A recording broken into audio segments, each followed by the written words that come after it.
and welcome back to this week's edition of the Roar Rundown. I'm Bourne, this is Byrd, and after a long week of Ouachita sports, we've got a plethora of sports and news to talk with you about after this week, going into a maybe even busier week here on the campus of Ouachita Baptist University.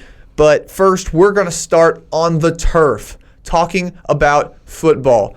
And, last week we neglected to have a podcast, and maybe for good reason. The Tigers suffering a loss the week prior to Southern Nazarene, and that being the Tigers' first loss of the season. But this past Saturday, the Tigers able to get back in the win column against Oklahoma Baptist in Shawnee, shutting them out 55-0. Quarterback, true freshman Nate Tenbarge getting the start. Phil, talking about that Southern Nazarene game where, the Tigers really not playing up to their usual caliber, going to Oklahoma Baptist and showing that, things are still the same. That game was just a fluke.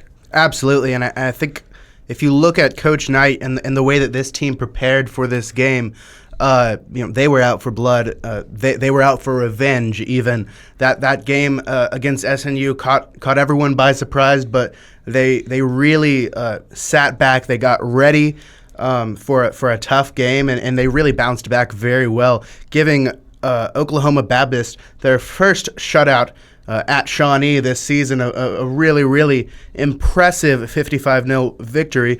But I think what was most impressive in this game, at least for me, was Ouachita's defense. They were actually insanely good. They forced 5 turnovers from the Bison, and that's they shut them out. They kept them below 200 yards overall. They also did amazing on offense. They outgained them 401 to 195, if we're going to be more specific. But, they really did a great number on this team, and they were just firing on all cylinders. And one thing that really stands out to me on this stat sheet, the Tigers, while they did force 5 turnovers, 2 of those turnovers forced in their own territory. The Bison able to get some momentum, bring themselves on a drive, put themselves in scoring position, and the Tigers just punch them in the gut, punch all the hope out of them, and forcing 2 turnovers in scoring position for the Bison. And really, I mean, that zero in the scoring column for the Bison really just comes due to just the hope that the Tiger defense is so good at taking out of an opposing offense. And you see Josiah Johnson pick up his second interception on the season. J.C. Phillips grabbing himself an interception. Just so many players stepping out and, being impact players for this defense. I mean, we could go on and talk about all the defensive players on this team. Jax Miller leading the game in tackles. Just on both ends of the field, this Tiger team succeeding. I mean, we haven't even gone to talk about Kendall Givens, who really just went back to form, scoring 2 touchdowns, 109 rushing yards, and then Carter McElhaney, who in the place of usual wide receiver 1, Connor Flanagan, who is out for injury right now. Carter McElhaney, the sophomore, catches for 92 yards in a game where, you have a true quarterback. You have a true freshman quarterback, Nate Tenbarge, who has really mainly been a running guy, but is able to pass for enough yards to have a receiver such as Carter McElhaney be able to make something out of it. Absolutely. The entire Ouachita offense clicked. It was 401 yards of total offense. 238 yards of that came in rushing, averaging 6.4 yards per play. It really was just a total slaughter out there. It was very, very impressive from the Tigers. And Nate Tenbarge, we saw him get in that game against Southern Nazarene. Maybe didn't have as much preparation as he did in this game. But I think what we saw not today, but on Saturday was really it bodes well for the rest of Nate Tenbarge's career here at Ouachita. It gives me a lot of hope for what he's going to be able to accomplish in future years with the Tigers. And I really, really hope that he's going to live up to that potential that we've been seeing week in and week out from the freshman. And Tenbarge looking like he will be the starter in Arkadelphia for years to come. Eli Livingston still on the mend, not sure of his availability for the Battle of the Ravine game, but I'm sure that the senior and final year player is hoping to get in the game for that. But before we move on and talk about that Henderson game, looking at these rankings, the Tigers rank back in at number 9 at the AFCA coaches poll, just where they were last week, and then D2Football.com ranking them back at 12, just like they were last week. The Tigers staying the same in all 3 categories as well, ranking in at 5th in Super Region 3, which right now, if the season were to end today, would put the Tigers at the 5th seed in the region, just under the requirement it takes to host a playoff game. So as the bracket looks right now, the Tigers would be going to Edmond, Oklahoma to take on Central Oklahoma out of the MIAA. But Phil, now let's look into, the matchup that everybody's anticipating, a matchup that, really surrounds the campus of Ouachita. I mean, you just came from an event surrounding something close to that. The Battle of the Ravine, a game that really does just pervade throughout the city of Arkadelphia, Arkansas. And, with this being the 97th annual Battle of the Ravine, what do you expect to see in that game? Well, this is the oldest rivalry in college football history, D1 or D2. It is a game full of history, and there's this bitter rivalry here that I think is really, really going to come out. You can never, even when Ouachita is undefeated on a season, or in this case with 1 loss, or even when Henderson has 1 win on a season, you can never discount the Battle of the Ravine, because it will always be a good game. It will always be a tough matchup. Every single player is going to go out in the field and leave their heart on the field. I think it's going to be a really, really good opportunity for the Tigers to show us once again that Southern Nazarene loss was a fluke. Obviously, they went into Oklahoma Baptist and took care of business, but the Bison are only 2-8. The Henderson is 8-2 right now. Really going to be a test for this Tiger team, and I really hope that they live up to that standard. It's going to be a test for Nate Tenbarge. Obviously, he has gotten a lot of playing time this season, probably more than he anticipated coming in as the backup, but he's really going to have to prepare. Coach Knight is really going to have to put in the preparation for this team. They absolutely have the full capacity and full capability of beating this Henderson State team, but they're really going to have to put it all out there.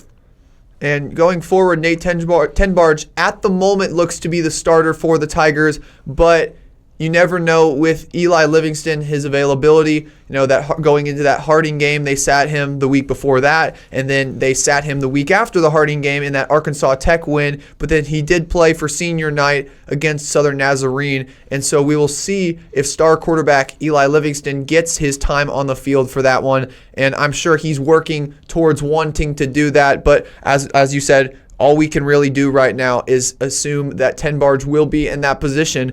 But going into this matchup, the first ever Battle of the Ravine game in 1895 finished off 8-0 in Ouachita's favor.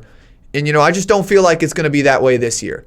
Henderson coming in with an electric offense led by quarterback Andrew Edwards and running back Jeremiah Davis. This team can put up points, and they can put them up in a hurry. As Andrew Edwards, a 4-time GAC Player of the Week player, and then Jeremiah Davis also gaining 1 GAC Player of the Week on offense. These guys have skills, and they're athletic, and they can pass the ball very well. This Ouachita team is going to need to be very, very vigilant in the secondary. I'm looking at Josiah Johnson, Steve Weston, Mario Ganter Jr., Kenna Jones, guys that when they have good games, Ouachita does succeed. You saw Kenna Jones have a great game against Harding, and that was really the main catalyst for why that defense was so good against the Bison's triple option offense. And so now they have a totally different test with a totally different offense, and so it'll be interesting to see if that secondary can hold up against what has been one of the better offenses in the GAC for Henderson. Absolutely. I said it earlier. It's going to be a test for this Tigers team. We know that they can do well. We know that they can beat a team like Harding, a team that rushes very well. We know that they can shut out opponents like Oklahoma Baptist. But can they stop them in the secondary? I think that they can. I think they absolutely have the capabilities to, but it's going to be put to the test. I'm sure Coach Knight and the rest of the defense are really, really focusing on that secondary and ensuring that no unnecessary passes or large runs are going to be allowed. And that is exactly something that head coach Todd Knight is going to be focusing on this week. But for head coach Allison Frizzell-Kaiser and the volleyball team, they're going to be focusing on the same team as Henderson State travels over here on this side of the ravine for the Battle of the Ravine volleyball edition on Tuesday. And so before we talk about that, let's recap this week for this volleyball squad. First off, on Monday, the Harding Bisons come to town in a matchup where you have a number 2 team in the conference, a team that really has been pretty dominant so far in the Great American Conference when it comes to volleyball, coming to town to face Ouachita. And the Tigers, they clean up shop. And looking at this Tiger team, I mean, they had a great performance. Riley Brazil getting another double-double with 16 kills and 11 digs. I mean, she just racks those up. She's such a good player on defense, an even better offensive player for this team. And then you see Kaylee Thedford leading the team with 18 kills, and then Leah Gardner with 6 blocks on the night. So just a great night all around on offense for this team. But then you just look at their home record this season, and you see, if you look at this volleyball team so far at home, they only have 1 home loss for the entire conference season, and that really does go to show how much these Lady Tigers care about holding down that home court. And that's exactly what they did. And then you saw on Thursday the Tigers heading to UAM, University of Arkansas Monticello, and claiming another conference win, going 2-0 on the week. But that second one just a little bit more special, as Coach Allison Frizzell-Kaiser and her team are going to be claiming their 3rd straight berth in the Great American Conference Tournament, which will be held at Bank OZK Arena in Hot Springs just about a little over a week from now. And so, just looking at this week, before we go into that Henderson matchup, just what about the fight of this Ouachita team beating a top 2 team in this conference really just shows how they can really go far and deep into this season? Well, I think you said it when you were talking about how deep this team can go, because this team has depth, absolutely. We see that they are an all-around team. In that game against Harding, they had kills, they had digs, they had blocks. We've seen lots earlier in the season. They have assists. They can really fill up the stat sheet. We've talked about this multiple times. This team is statistically one of the best teams in the Great American Conference by far. And I think what we're seeing very, very well is this team finally coming together and really having all those performances one on top of the other, lining up on top of each other. And what I also think that we've seen a lot from this volleyball team is an ability to stay in the fight no matter what. Only one time this season that have they been shut out and lost in 3 sets. Every other match this season has gone to, at minimum, 4 sets, many of them 5, or they have won. And so I think what we can expect to continue to see, hopefully, I think what we have seen so far this season and what we can expect to see hopefully in the future is a team that is just willing to go to whatever lengths it takes to stay in the game, to continue to fight for their team, and they've really done a good job. And that's exactly what they've really done all season. And now they've got a chance to do it 2 more times before the conclusion of the regular season. And like we mentioned on Tuesday, Henderson State coming to the Sturgis Physical Education Center for their 2nd Battle of the Ravine game of the season. And it'll be a good one. I'll be on the call alongside Cameron Boyd at the color analyst. And, we're excited for another home game, the final home game of the season. It'll be senior Avery Jow's senior night, and so she will get honored before that one. And so just an all-around exciting atmosphere for that game. But then also their final game of the season is going to be on the road in Russellville, as Arkansas Tech will be hosting them and the Golden Suns will try to pick up a win. But, previewing this match on Tuesday, you've got a Henderson State team that's just about as desperate as they come. Henderson State now coming into this game 2 games under 500 in the Great American Conference standings, and they have to win out this season if they even want a shot at the Great American Conference tournament. And this Ouachita team already clinched at the 5th seed. As Henderson goes into this one, Ouachita having a lot less motivation, but at the same time, only losing 1 game at home really does, give you that boost. Also, senior Avery Giles playing her last game at Spec. I feel like both of these teams have the motivation and want to win this one. Absolutely, and it's the Battle of the Ravine. When you go into a Battle of the Ravine game, no matter what sport you're playing, you want to win. This is a bitter rivalry.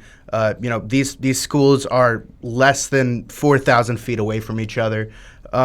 This game matters a lot to all the players, especially the seniors who are going to be playing possibly their final Battle of the Ravine of their careers.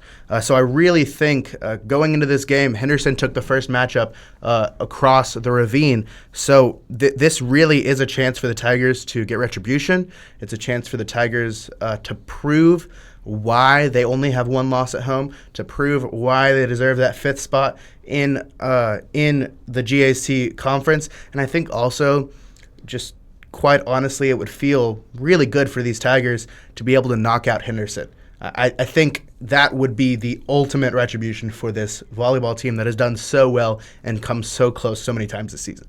And the last time that these 2 teams faced off was, like you said, at the Duke Wells Center on Henderson's campus, and Ouachita going up 2-0 to start off that game, but then Henderson coming back into it and then winning a very close 4th set that brought them into set number 5, where Henderson just dominated in that 5th set. And it really just shows those first 2 sets go all Ouachita's way, but then those final 3 sets just show the fight of the Reddies, and something that they're definitely going to be bringing, especially with their playoff hopes hanging in the balance.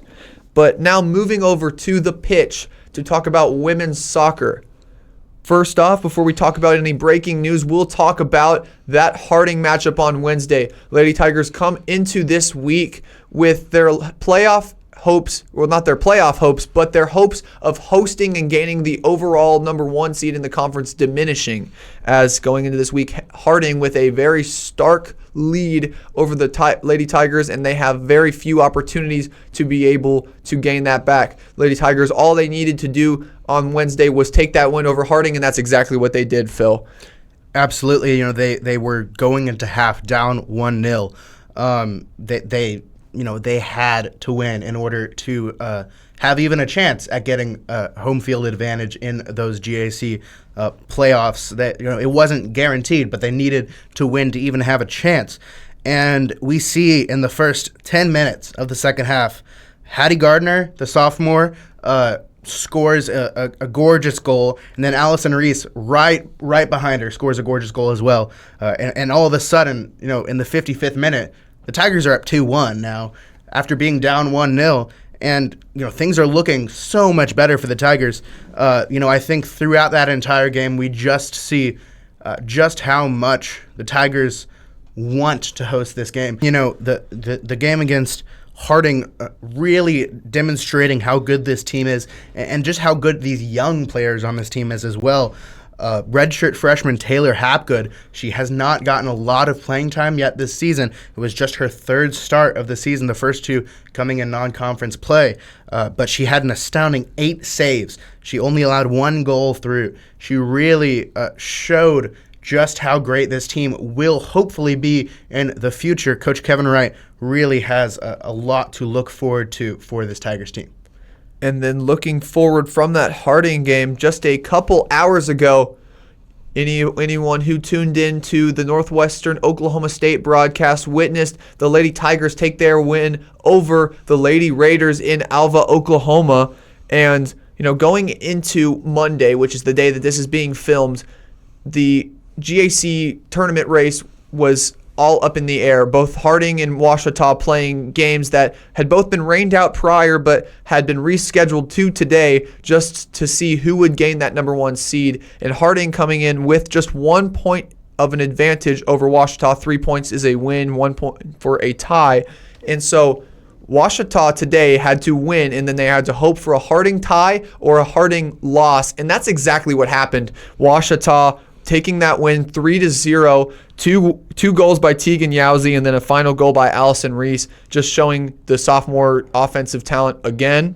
And then also Taylor Hapgood doing exactly what we've seen her do in that Harding game. She had 6 saves and a shutout performance, and then Harding tying 0-0 with Southwestern Oklahoma State, which now makes the Lady Tigers of Ouachita Baptist University the regular season champions in the Great American Conference, which means that on Friday, tune into the Ouachita Sports Digital Network as we will be hosting the Ouachita Lady Tigers against the Southern Nazarene Lady Crimson Storm. Before and then afterwards will be the Harding Lady Bisons versus the Oklahoma Baptist Lady Bison. Yes, I said Lady Bisons and Lady Bison. So a battle of the Tigers versus the Storm, and then a battle of the Bisons just right after that. So that will be an exciting day on Friday as both of these teams hope to keep their season alive, and one of them gets that automatic bid to the Division II NCAA tournament for soccer. Yeah, and I think I said it before about that Harding game. We're just seeing how great this team will hopefully be in the future as well. You know, all the goals in these 2 games coming from sophomores. Tegan Yowzy, who never fails to impress me on the pitch. She normally is very, very good at assists, but she can try her hand at goals as well. She's getting 2 goals in that match. And then Allison Reese also getting her 2nd goal of the week and her first of that game. I think what we have clearly seen is just how good this team can be in the future and just how good this team is now. I mean, we're talking about the future. They won the GAC regular season title this season. This team full of sophomores. We didn't even mention freshman McKenna Wright, who is one of the leading goal scorers for the team this season. This team has the sky as their limit. Coach Kevin Wright has done an amazing job at recruiting. This team really has a bright future ahead. But even in just the next week, they hopefully have a bright future ahead as they look to take that conference title for the Great American Conference. And not even to mention the veteran leaders on this team as well. On that back line specifically, obviously you've got Abby Cowgill and Abby Moore. That duo of Abby's really showing that they have been some of the best defenders in the conference this season. And the awards from last year show so. And obviously they are going to be winning even more awards for just their ability to hold down that back line. And with the Lady Tigers going into the playoffs, the men's soccer team not doing as much, but ending off their season with a bang on senior night at Arkadelphia High School. You see seniors Grant Isbell, Eli Stewart, and Yao Gonçalves playing their last games on the turf of Arkadelphia High School against Rogers State, falling 4-0. But just some spectacular careers for those guys, and an even better looking future for Coach Wes Hollyfield and his team. Absolutely. We've been following this team all year. While they haven't been as star-studded as their female counterparts, they have improved immensely from their past performances. We see very clearly getting their first win in a few years and even getting multiple this season. This team really has shown us a new light for men's soccer here at Ouachita. It has showed us what this team is truly capable of, and you got to give it up to these seniors. Grant Isbell, an amazing player during his time here at Ouachita. Eli Stewart, Yao Gonçalves, all getting considerable playing time, doing a great job during their time at Ouachita. But what I really love about these seniors is just the amount of confidence and culture that they've instilled in some of these younger players. You know, this men's soccer team is very young. They have a lot of freshmen. Cam Garcia is a freshman that comes to mind. Jacoby Welsh, a lot of players that regularly get playing time and get on the pitch. They really, really have instilled this culture of excellence and of grit and hard work into these young players, and I think that will serve the Tigers well for years to come. And speaking of a team that has success, this men's soccer team had more success than usual this season, but one team that's just having success as usual is this women's cross-country team. And, you might think that we were done with them for the season, and many did think that after, what else could they do other than winning the conference for the second time in 3 years? And, Allie Hilkema and her coach Steve Guyman said, well, we can do a little bit more than that, as they go to the NCAA regionals. And after, a couple weeks after winning the Great American Conference, they go and place 10th out of 31 teams in the region in Joplin, Missouri. And Allie Hilkema has herself another flagship performance, running the 6K race this time with a time of 21:46, and she now places herself in the history books in Ouachita history as the program's first ever all-region performer, and just an incredible accomplishment for her. But just looking across the board at her other teammates too, Kate Notchtigal getting 53rd, Mackenzie Davis right behind her in 54th, Macy Cash in 77th, and JC McGregor in 87th. So many girls just going out there and just showing their ability to stay vigilant and persevere, and just their ability, it seems just pretty obvious, but their ability to run.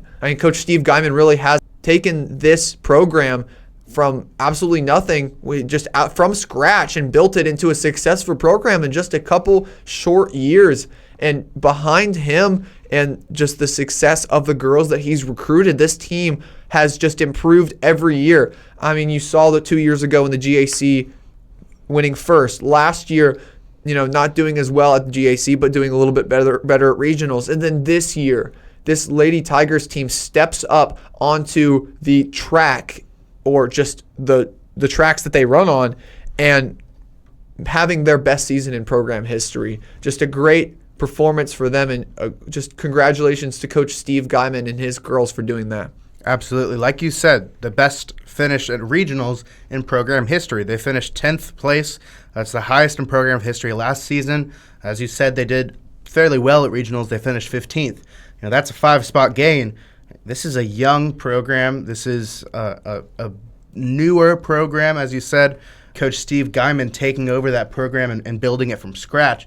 I think what we have seen is continual improvement, exponential improvement. And I really think as this team continues to build, to grow in prestige and in size, I think we will only see the sky is the limit for this team. Exactly. And then moving over to the men's side, you see some very similar success as well. Obviously, they didn't win the GAC tournament, but they go out and place 17th out of 31 teams in that region. And then Whit Lawrence popping out as the best runner in that, running the 10K race in a time of 32 minutes and 26 seconds, placing 78th in the event. Just a great time for him. A couple other runners doing very well, Dylan Dew and Evan Armitage really standing out on that list. Just a men's team that it's really hard. This team gets overshadowed by the women's team, but a lot of the times they don't get the recognition that they deserve and the recognition that they've earned, just because the women's team is so successful. But this men's team, while they're successful now, also has so much in the future to look forward to. And so, we're excited to see what they can do as well. Absolutely. This men's team, with their first top 20 finish at the regional championships, really showing just what they can accomplish. This team, as we said, just like the women's team, it's very young. It really has not had a lot of time to develop these players. It hasn't, or these runners, my apologies. It has not had a lot of time to really grow as a team. But what we have seen is growth in the time that they have had, and that will hopefully continue for the future. Exactly. And now moving on to swimming. We keep talking about Battle of the Ravine. It is Battle of the Ravine week, but this swim team just got done with an illustrious Battle of the Ravine in their own right, as the number 20 ranked Ouachita Tiger Sharks went into Duke Wells Natatorium and did something that has never been done in recorded history in swimming for Ouachita up to this point. They took down the Henderson State Red Wave by a score of 123 to 114, a nail biter on Friday night, and they won 7 of 13 events. Phil, I mean, you look at this men's program, a program that's just been improving every single year. Starting out just about 2 years ago, this team gaining and garnering their first ranking in the top 25, and that was something that was so big for them. But then last year, staying and finishing in that top 25 and finding themselves in a conference that's one of the best in the nation, and then now sitting atop the conference that's the best a conference that's one of the best in the nation.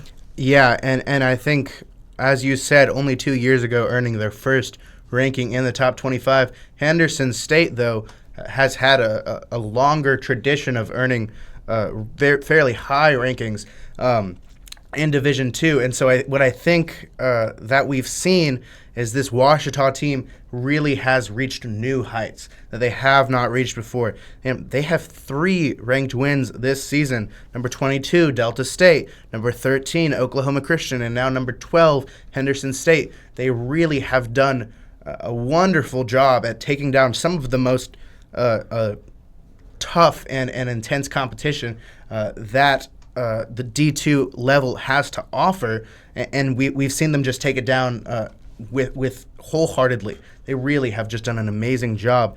Some amazing swimmers. Daniel Metzaros, we've talked about him quite a bit. Hey, I can do all the introductions. Just that was really good. Just let me do. I'll just go ahead and really quickly give the names and the times and everything, and we can move on from that. Cool. Wait. Gosh dang it, my papers aren't organized now. All right, so I'll say it. And then on Friday night, some performances. You saw Daniel Metzaros pick up 3 of those 7 event wins, picking up victories in the 100 freestyle with a time of 46:36, the 200 freestyle by more than 3 seconds with a time of 1:39:60, and in the 500 freestyle winning by almost 4 seconds with a time of 4:41:97. And so, I mean, the freshman from Hungary really showing that he is the top in the conference, actually garnering a NSISC Conference Swimmer of the Month award for the month of October. And so just continuing his success, and then looking over at Jean-Bor Budosho, just doing what he does best, win the IM events. If there's an IM event, Jean-Bor Budosho wants to win. And on Friday night, he took the 400 IM with a time of 4:07, and then Elijah Donaldson picking up his first event win of the season in the 3-meter dive. And then he actually beat out his teammate Carson Powers, who actually won the 1-meter dive. Congratulations to Elijah Donaldson, by the way, for getting the first NCAA cut in the 3-meter dive, actually, for this Tigers team. This diving program continuing to improve under the leadership of Coach Dawson Pritchard. And then finally, though, that win by Sam Ragsdale in the 50 freestyle, finally, without the crutch of Jack Armstrong and Lamar Taylor, Sam Ragsdale is able to do what he does best, and that's go fast. And that dude did exactly that, winning with a time of 21:23 against usually what has been a sprint-heavy Red Wave squad. Absolutely. This team, it's their first win at Henderson in recorded history. This men's team getting their first win at the Duke Wells Natatorium in recorded history, but they have gotten some wins at Wagoner Pool here at Ouachita, but their first time going across the ravine and taking a win that makes them 1-14, an all-time record. They really have shown just how good this team is, and I hate to say it, but I think it might be you, Isaac. And what he's referring to is this is my first year not on the team, and it might actually be me. I'm excited. I'm proud for my friends over at the swim team, and just excited to see what they can do in the future. And we are all excited to see where they will be ranked after this week as the new CSCAA poll, the national poll for D2 swimming, releases on Friday, November 15th. And so as of next week, when this new Roar Rundown releases, you will get to see where this Tiger Shark team will rank. But now moving over to the women's side, the women's team a little bit more dominant of a win, winning 160-77 as they go over Highway 7 and do exactly what they need to do. They clean up shop. Keely Holcomb and Anna Phelps, the two highlight performers once again for this team. Keely Holcomb winning the 50 freestyle, 100 freestyle, and 100 breaststroke, and then Anna Phelps winning the 1,000 free, 400 IM, and 500 freestyle. Then you see Britta Andrus, Abigail Conard, and Dee Dee Christensen pick up event wins in the 200 free, 1 meter dive, and 100 butterfly respectively, and then that 200 medley relay squad getting a win as well. Phil, this women's team in a season where they haven't picked up as many wins as the men's team, but they continue to develop. How much does a win against a bitter rival really help them with that development? Well, this team not only is a bitter rival, but this is not in any way a bad Red Wave team. This team actually received votes in the most recent CSCAA top 25 poll. They were not ranked, but they received votes. So it's a large win for the Tiger Sharks. They really have shown what they can do this season. I want to call out some names as well. This team is young. This team has a lot of older swimmers that can do well, but they also have swimmers like Britta Andrus winning the 200 free by 2 seconds. She's a freshman, and the little sister of men's captain Tyler Andrus. But really, this women's squad has shown just how capable they are of utter domination. A 160-77 win over a team that some at least considered worthy of being in the top 25 is a large win for this Tiger Sharks program.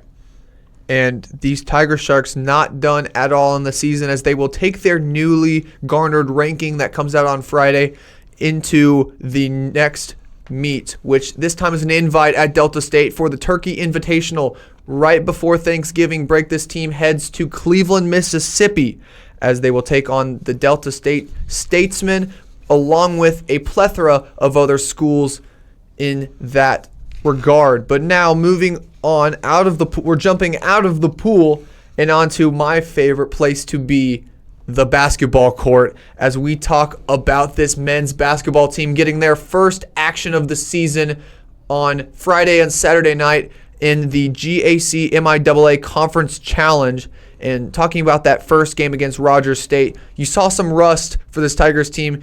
Not as many players as well conditioned as many would be in the regular season. Obviously, it's the beginning of the year. Coach Nutt, though, showing off his new talent. For me, obviously, I think the main flagship player you have to mention is Sean Williams. He was on the roster last season, sitting due to transfer rules, and he is ready to play, and he showed it. He scored 22 points in that season opener, and just showing that he's going to be the leader of this squad going forward. A great off guard, but can also play the lead guard as well, standing 6'2". Transfer from CSU Bakersfield, and before that, Power 5 Division I school, Kansas State.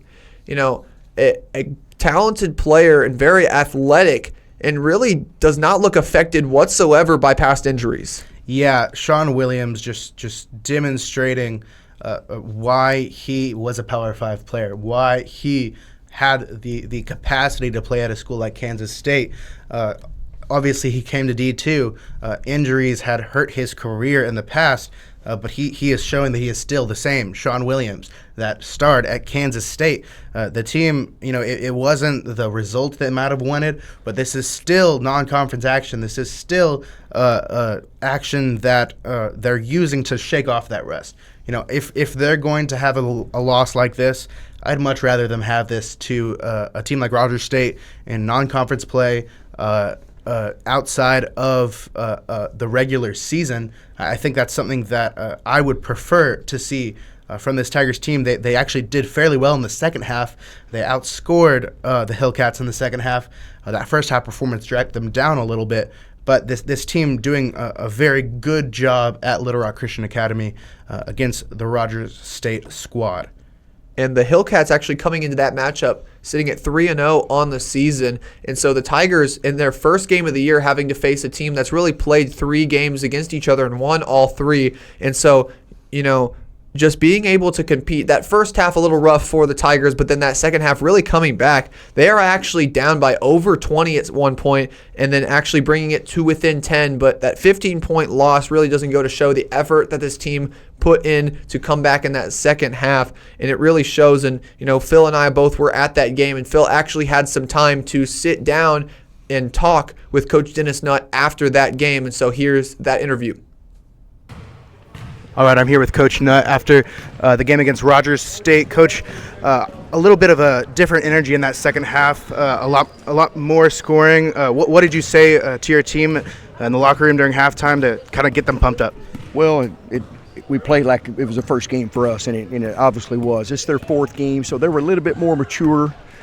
We came out real nervous, I thought, a little antsy on our offense. Took us a little while to get going. They were the aggressive one first half. We were not. Second half, we kind of flipped the roles a little bit, started ducking our head, getting to the rim, shot a lot of free throws second half, which we need to do with a game like this. But we got to learn from it. It's early, less than 48 hours. We do it again with a very talented team again. So hopefully we can learn from it, get a little bit better tomorrow night. I'm expecting a better showing tomorrow. Yes, sir.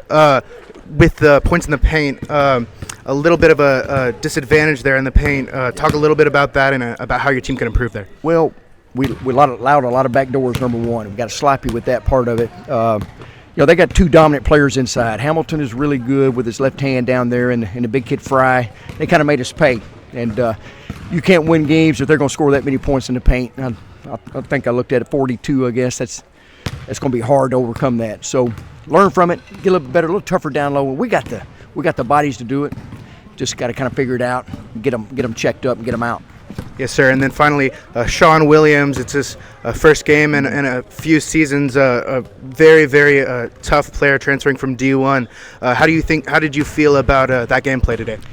He did pretty good. He kind of settled us down early. I thought he was the only one first half that kind of had a little juice going. The rest of us I thought was really nervous and a little sloppy with the basketball. So hopefully he can kind of lead us, kind of keep doing what he's doing. He played well tonight. Obviously we all made some mistakes. It wasn't terribly bad far as the turnovers were concerned, but sloppy passes at times that led to layups. We just can't give them easy baskets, when you already got a hole built in the first half. So we'll get better. We'll learn from it. Thank you very much, Coach. Okay, guys. Thank you. And so after that Rogers State loss on Friday, the Tigers go right back to Little Rock Christian, the alma mater of Mr. Byrd himself, and picking themselves up a flagship win to start the season.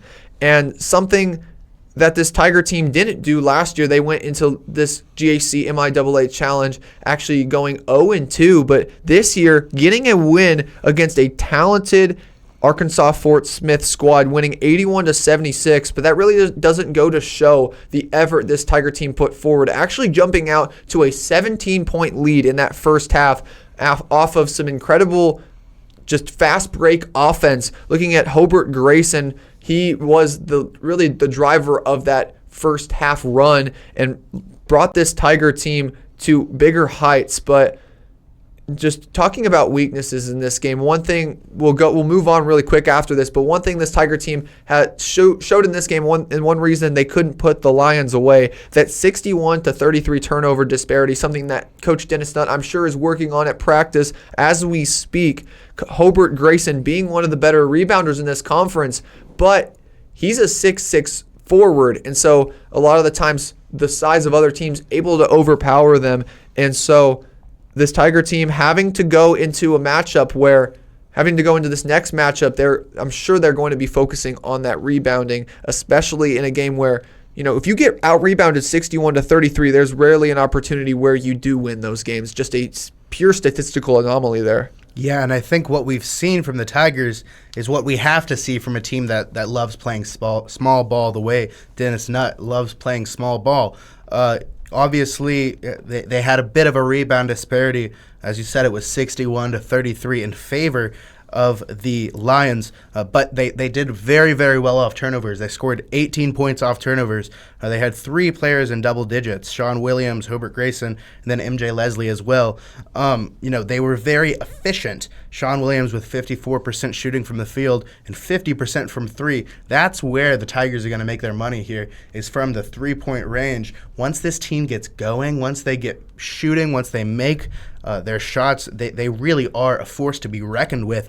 Sean Williams and MJ Leslie, both clear examples of that. Once they get going, it's hard to stop them. MJ Leslie, one of the premier shooters in the conference. Sean Williams also looking like he's going to be just that as well. He also scored 22 points in this game. And then Hobart Grayson right behind him with 18. But Grayson had bigger things on his mind, and the GAC knew that, naming him the GAC Defensive Player of the Week for Week 1 here in the season, as Grayson picked up 19 rebounds on the week, 11 in that game against Rogers State, and then 8 in that game against Arkansas Fort Smith, picking up 2 steals in that game as well. So Grayson, being one of the talented transfers for this squad's a really big name for them. But now the Tigers have their first game at home, their home opener on Thursday night, as Dallas Christian comes to town for that one. I will be on the call for that, but the man right next to me will be on color. So if you want more of Bourne and Byrd, make sure to tune in Thursday night at 7 o'clock, as the Tigers are hosting their first home game of the season. And we will be ready for it. We're excited for it. We're excited to see some more electric dunks and athleticism. And, Phil, I know you weren't at that Saturday night game, but Rollin Belton, I'm just going to talk about it really quick. Rollin Belton, 8 points, all off dunks. Just excited to see if he can do that again. Man, I'm just telling you guys right now, if I had the film, I would show you. Rollin Belton is just one of the most underrated gems in this GAC for talented just dunks in this conference. He had an alley-oop dunk the other day that just blew my socks off, and I'm excited to see if he can do something like that against Dallas Christian on Thursday night. Now, though, moving to the other side of the Sturgis Physical Education Center, we're moving out of Bill Vining Arena into Spec once again as we talk about the wrestling team. And they hosted their first home meet of the season as Carl Albert State College came to town, and the Tigers ended up winning that one 35-9 on Wednesday night, as then they followed Carl Albert State right down the road to their home and competed at the Viking Open on Saturday. And so you see the Tigers pick up a dual meet win, and then you see them go a couple days later picking up some pretty good performances in that invite. Absolutely. We see 39 combined wins from this wrestling squad. Some standout players that really have done amazing. And going into that Viking Open, we see them pick up 39 combined wins. Some great standout wrestlers from that match. Shad Cano, Jimmy Anderson, Caleb Andrews, Jalen Otero, Sam Schmidt, Parker Henry, and then RJ Hild, all just great wrestlers in their respective classes, really demonstrating, once again, I've said it multiple times in this podcast, the prestige and hope for the future for some of these Tigers teams. This is, once again, a younger program, one that has not seen that much success in the past, and I think we're very, very grateful to see some successful matches this season. And then also at the Viking Open, Shad Cano doing exactly that again. Started 3-0 to reach the quarterfinals, and then Justin Shaw going 1-2, and then finding a place in the consolation bracket. But the Tigers back in action this week on Wednesday night as Williams Baptist comes to town for the Tigers' second home invite of the season. Now, though, we're going to move to the final winter sport. Let's talk about women's basketball. While they have not played a actual official match, I just want to talk about that exhibition match the other night, just because I'm just excited for the Kylie Hill era here at Ouachita. Kylie Hill in his first season as the coach of this women's basketball squad, coming from Western Carolina University. This dude showed why he was hired by athletic director David Sharp on Friday night. They picked up a 73-36 win over Texas A&M Texarkana, and just so many talented players showing out in that one. Lainey Mears, Madeline Tipton, and Abby Harrison all picking up 12 points in that one, and then Brooke Smith gaining 8 points. Just some great scoring from this team, some great team scoring. Not really any player stepping out as the best, but Kylie Hill has his team really passing the ball around, and no specific player really being the one for this team. Just something that's going to be interesting and exciting to see. Yeah, this team, very efficient, might I add. 44% from the field, 42% from a three, 90% from the free throw line. This team has demonstrated an efficiency like we've rarely seen before in the Great American Conference. This team doubling the score of Texas A&M Texarkana, doubling the score. That's just insane to me. I had to repeat it because it sounded crazy coming out of my mouth.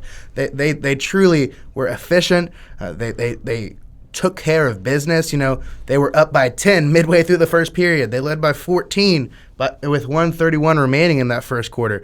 This team just demonstrating time and again how good they are. And I mean, I've said it maybe too many times this podcast, but the sun is shining bright, and there is so much hope for the future of these Tigers teens.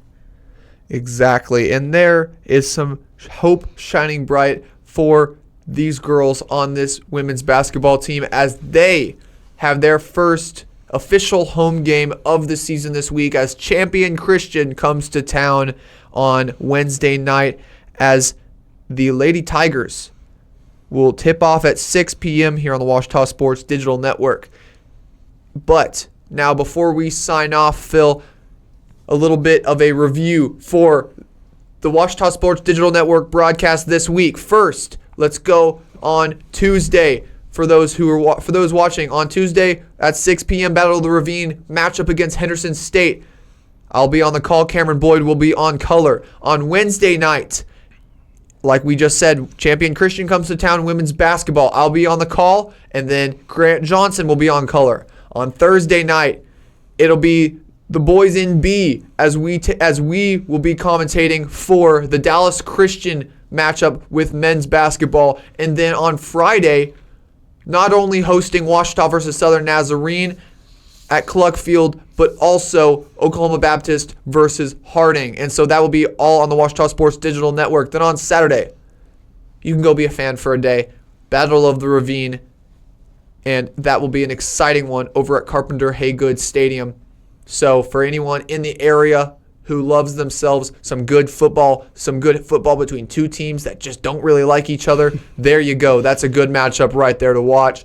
And then on Sunday, the GAC taking over for that one, but still tune into the finals of the Great American Conference Women's Soccer Championships here on the campus of Ouachita Baptist University, hoping that the Lady Tigers can find themselves in with a win over Southern Nazarene, but that remains to be seen. But that's all the broadcasts this week here on the Ouachita Sports Digital Network. Make sure to catch all of them. But for now, this has been Byrd, and this has been Bourne. Thank you so much for watching the Roar Rundown here on the Ouachita Sports Digital Network. Have a great week, and go Tigers.